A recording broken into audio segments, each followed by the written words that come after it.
morning. This is Rising. Welcome back after the long holiday weekend. It was just too long for me, Briahna. I couldn't wait to get back at it, get back to reading the news with you.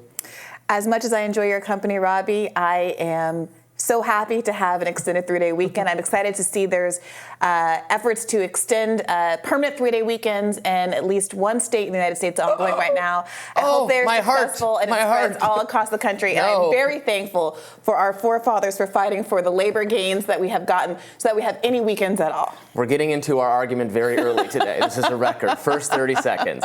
All right, first news story of the day. Yesterday, Dr. Anthony Fauci was pressed by CNN about a large study finding no evidence that masks slowed the spread of COVID-19. Let's watch. Brett Stevens in The Times talked about Cochrane. Put that on the screen. The most rigorous and comprehensive analysis of scientific studies conducted on the efficacy of masks for reducing the spread of respiratory illness, including COVID-19, was published last month. Its conclusions, said Tom Jefferson, the Oxford epidemiologist who is the lead author, were unambiguous. There is just no evidence that masks, make any difference, he told the journalist Mayan Damasi, full stop.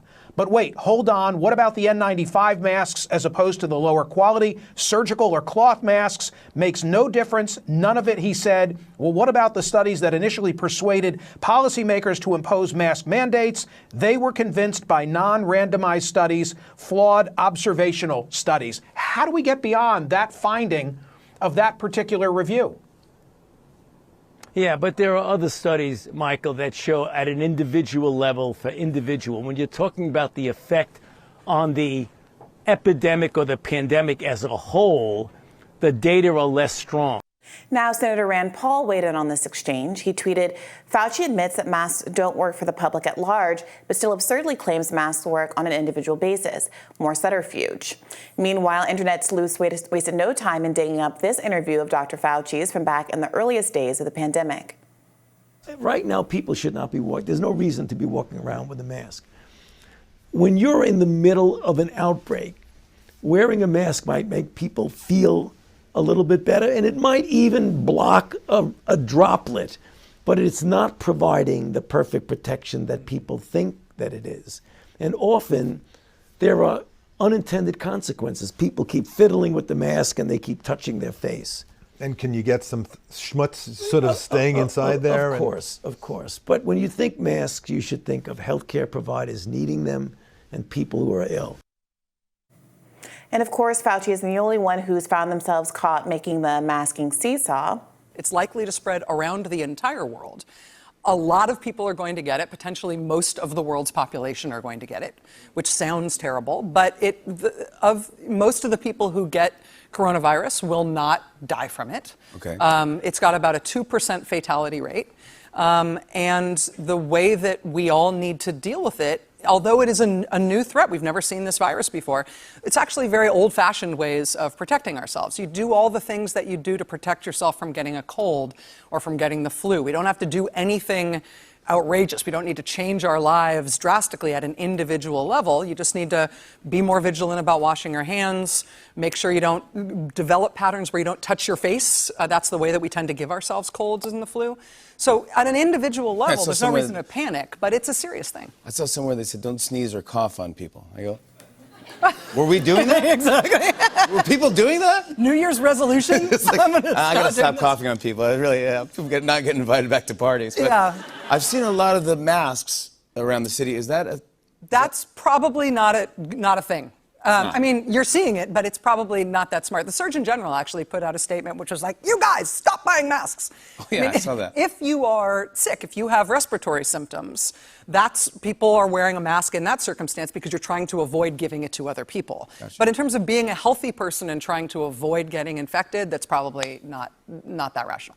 Commentator Glenn Greenwald weighed in on the whole masking controversy. He tweeted, if there's one clear lesson from history, it's that no one should be trusted with the power to decree truth and falsity to the point that dissent from their decree is criminalized or even banned. It's particularly true of U.S. media elites who have endorsed every destructive lie for 20 years. I think he also noted that some of the things that Fauci and Maddow said in those clips were soon after prohibited from being said on social media.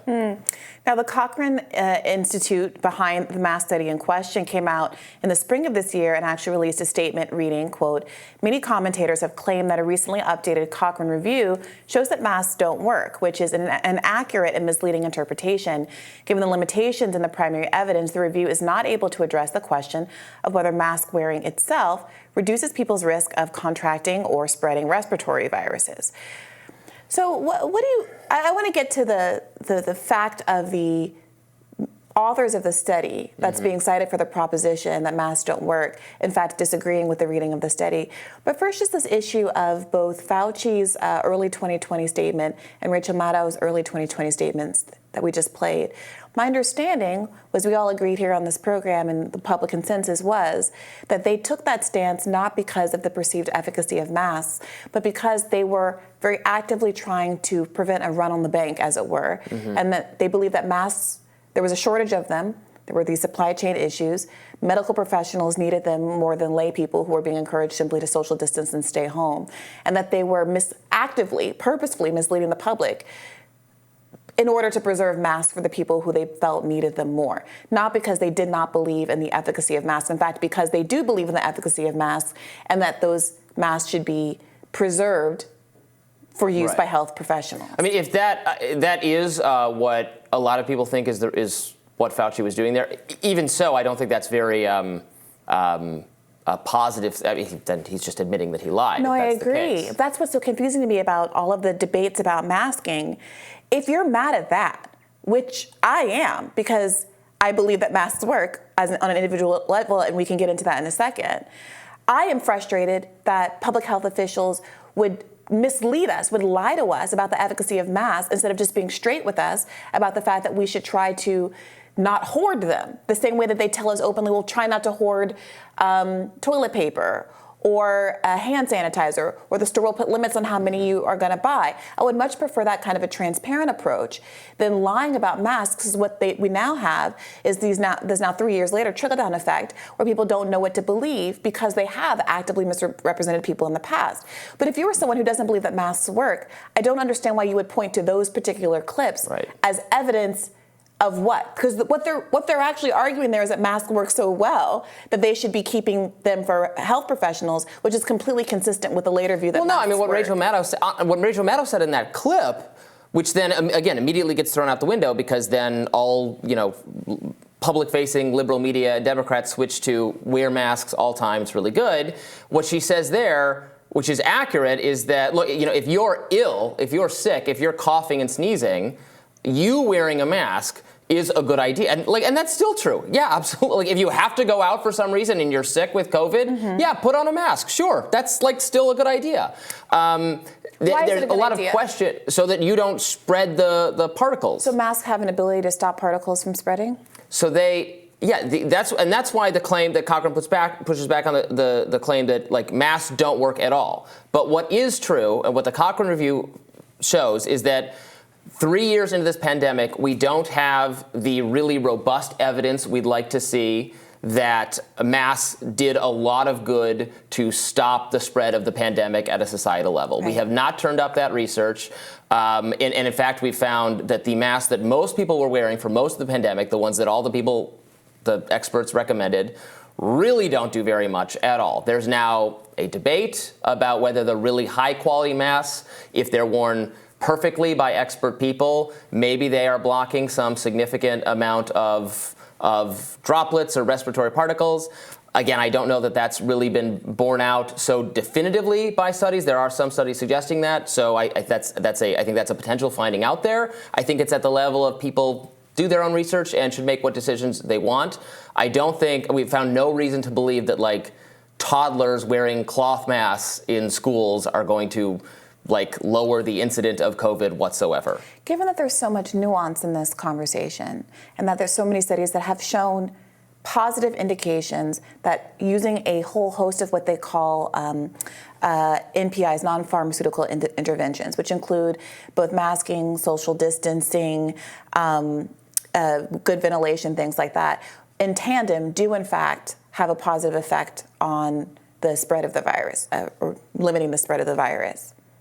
Do you think that it's dangerous and, dare I say, even misinformation for so many people to be heralding this study and others as evidence that point blank period masks don't work, and to be castigating Fauci for trying to inject some nuance back in the conversation to say, well, on an individual basis, if you do use the right masks, if you do use them adequately, not take them off and fidget, and it's well fitted and all these other kinds of things, and it is used in these other kinds of, in these specific kind of contexts, Fauci should be castigated for misleading the public anyway, even if what his private belief was that masks are very important. That's not my question, Robby. I have joined readily and heartily in criticizing Fauci where it's deserved. But what I'm seeing here is a number of people accusing Fauci for being wrong in misleading the public about saying that there is nuance in what these studies have shown, and that masking is useful, particularly on an individual level, individualized, meaning it's not the effect on group populations where there have been mask mandates versus not mask mandates, or mask compliance versus not, have not been demonstrated. However, on an individual level, that's a different story. That's what he's saying there. That doesn't seem to me to be wrong. And yet we've saw a number of clips of people taking this opportunity to pounce on Fauci for this particular clip. Does that not strike you as misinformation going in the other direction? No, I mean, it's showing that, so either he said something that he knew to not be the case, or he said something and was wrong, because, again, shortly after this, it became like literally disallowed to say those things that he was saying in social media. And it sounds like, again, you're criticizing the Fauci from early 2020. And I agree. Mm-hmm. He lied to the public when he told them that masks weren't useful and ineffective. But I don't understand how you the kind of masks they then recommended were useless and ineffective. Okay. They later conceded. I completely agree with that. So you don't think there's going to be a pivot years from now where they say, and even the better masks didn't work that well? Like, who's the they? The health establishment, the expert, they've changed their minds, both perhaps based on trying to manipulate public opinion and lies, also because of new information evidence. What a right-thinking liberal is supposed to think about masks has changed 3 times throughout the pandemic. I'm not sure that the changing is over yet. When Dr. Fauci told people not to wear masks in the early part of the pandemic, was that based on a scientific study, a survey, research of what had been happening in the course of the pandemic? No. The pandemic had just started. He wasn't citing any scientific research.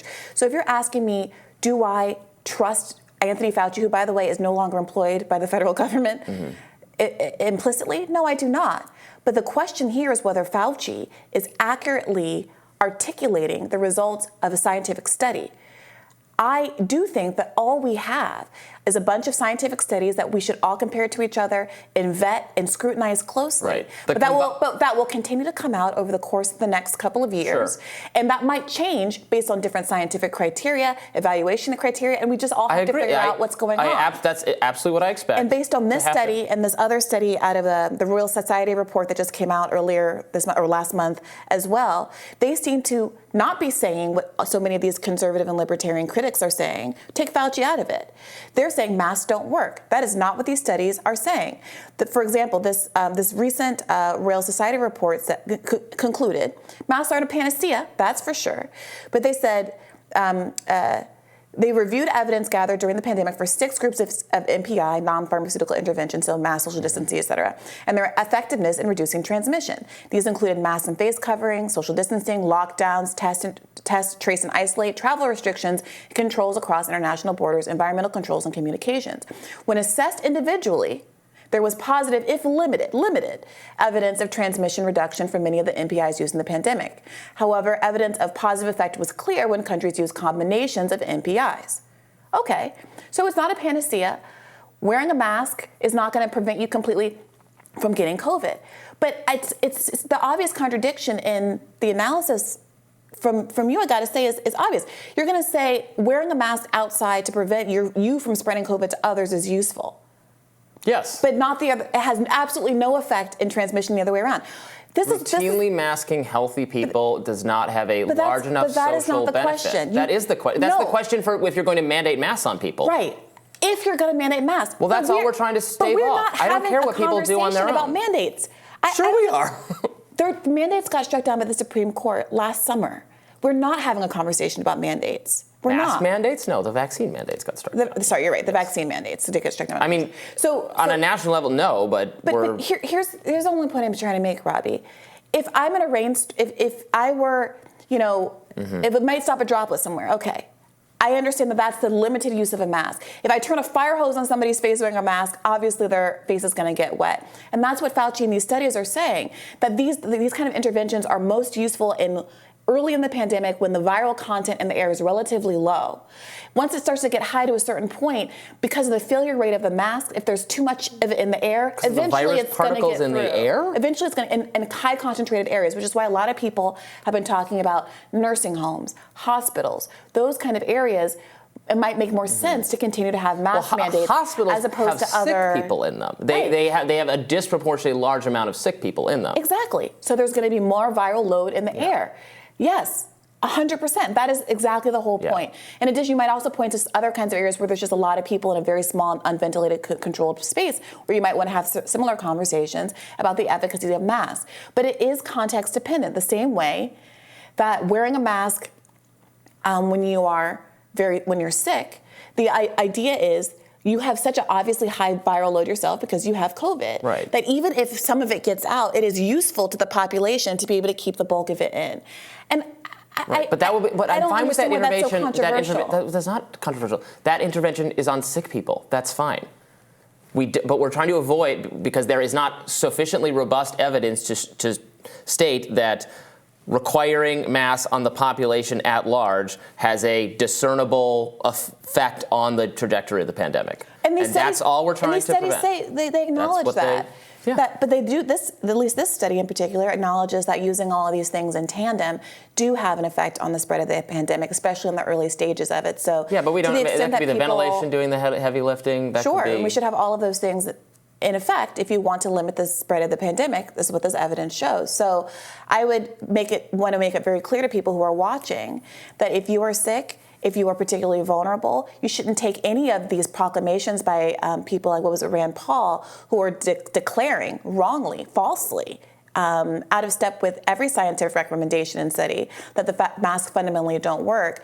They could be misleading people who are vulnerable into lowering their risk threshold and not wearing masks in a way that can cause a lot of public health damage. There's limited. The same way that Fauci lying to people about masks early in the pandemic could have had a negative public health outcome. It's not misleading people to say that we've run a bunch of studies and it's kind of ambiguous, but we're not seeing really robust, great data on routine use of masks. But that's not what he said. He said masks don't work, period. All right, we'll have more Rising right after this.